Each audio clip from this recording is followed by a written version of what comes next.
It's bedtime.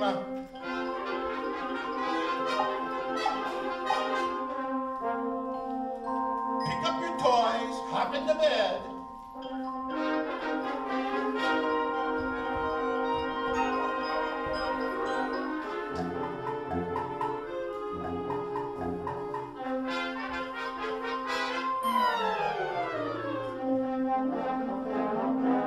Please go to sleep, Wendy.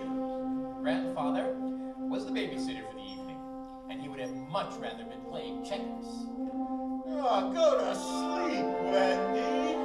Wendy was 4, and she had an answer for her grandfather. It was an answer carefully thought out, complete, and final. No! Not until you tell me a story! A story? I'll sing you a lullaby instead. Grandfather was still thinking about his checker game. Come on now, Wendy.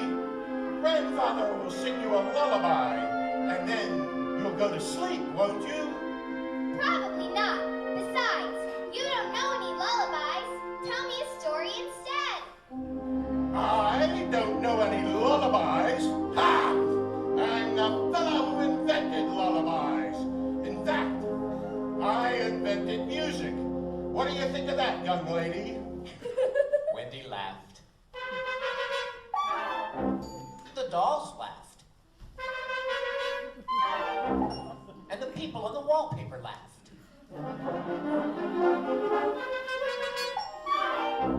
And Gobo, who was an elephant, laughed so hard stuffing nearly came out of him.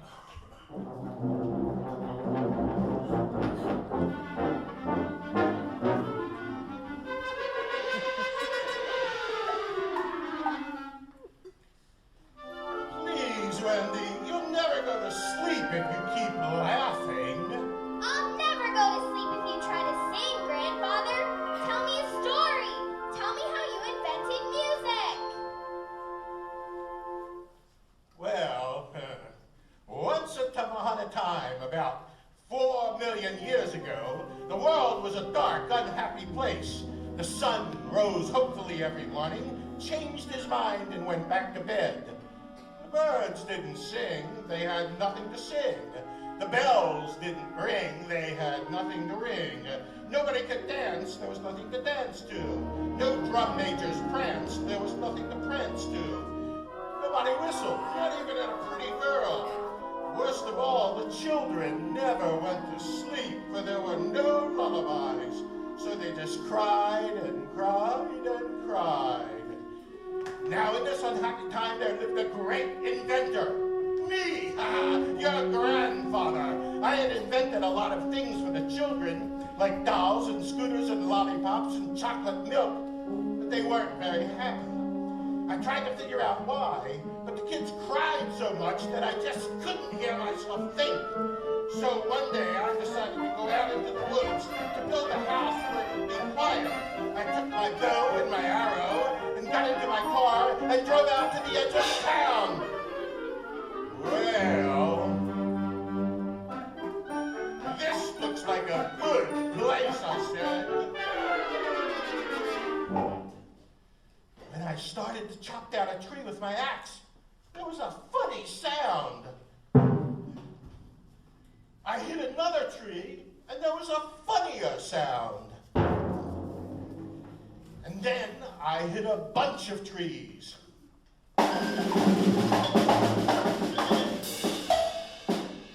And it sounded so good, I said to myself, if trees sound this good, what will happen if I hit this big rock?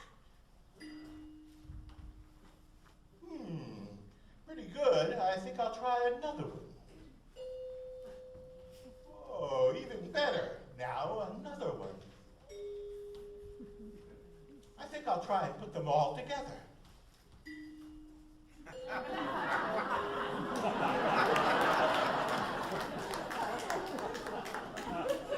And so, while I was at it, I decided to go ahead and invent radio.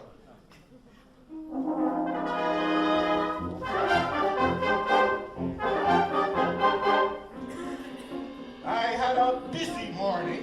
I hit around on rocks and sticks and stones, and before you know it, I was on the track of inventing music. So I rushed home and started inventing as fast as I could. First, I invented the flute.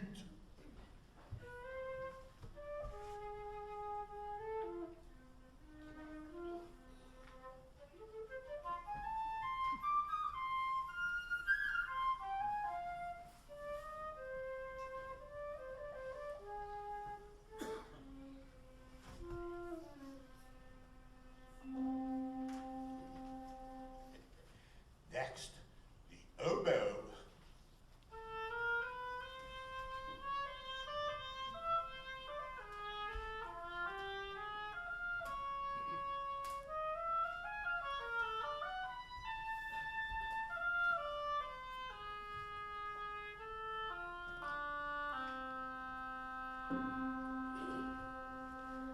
But then I decided it would take too long like this. I better invent them in bunches. Clarinets, bass clarinets, and bassoons, I said, get invented. And they did.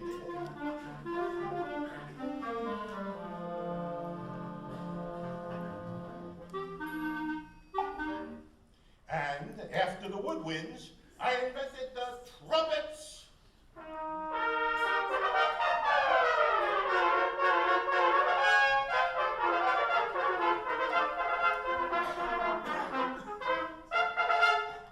Next, I invented the French horns.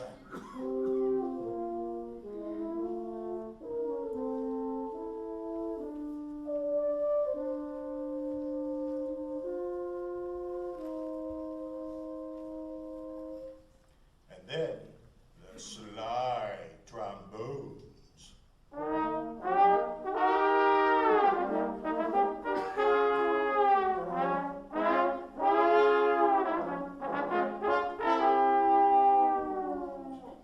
And finally, the tuba. Oh, I guess I better change that a little bit.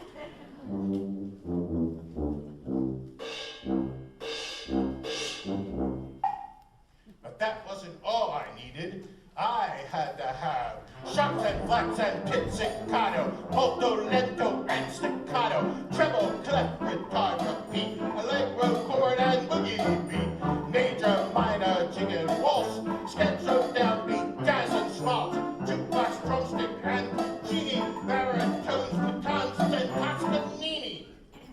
And when I put them all together, I had music.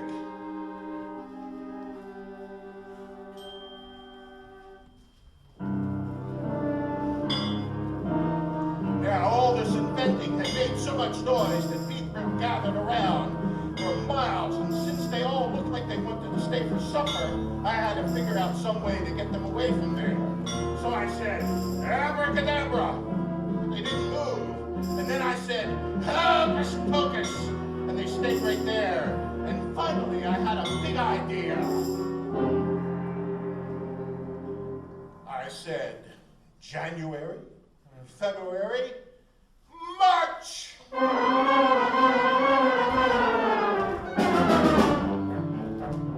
And sure enough, the first music my instruments played was a march.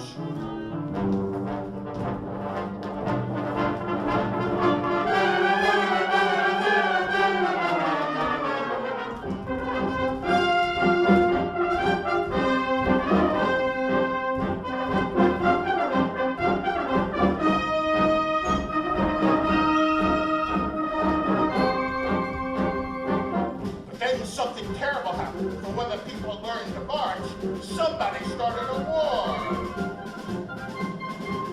And the only way I could think to stop it was to invent dance music.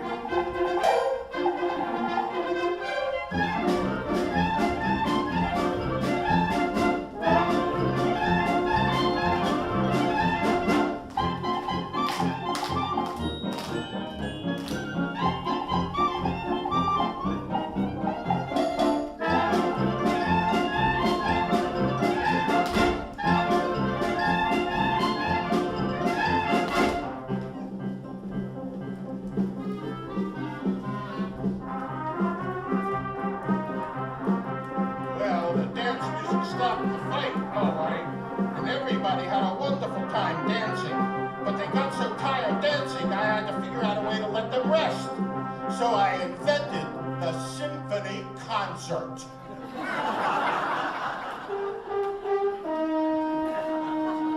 Complete with a scowling music critic in every row.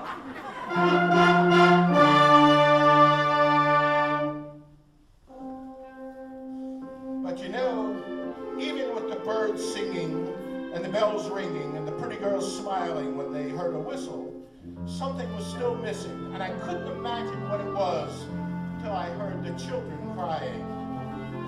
It was evening and a little bird flew over the rooftops. A funny-looking, sunny kind of a bird, and his song was the lullaby. And when the children heard the soft, quiet slumber song, they went to sleep and dreamed about ice cream cones and puppy dogs and circus clowns. And that, Wendy, said Grandfather, and he stopped. Wendy was asleep, and the people on the wallpaper, and Gobo, who was an elephant. Grandfather smiled and closed his eyes. And then a strange thing happened. He seemed to be hearing voices. Voices across the centuries. Beethoven and Mozart, and Bach and Pan the Piper, and all the others who had found ways of bringing sound out of wood and wind. He heard them, and he knew all their voices, which was strange, because all they said was, "So, you invented music, huh?" Grandfather smiled again. well, she asked for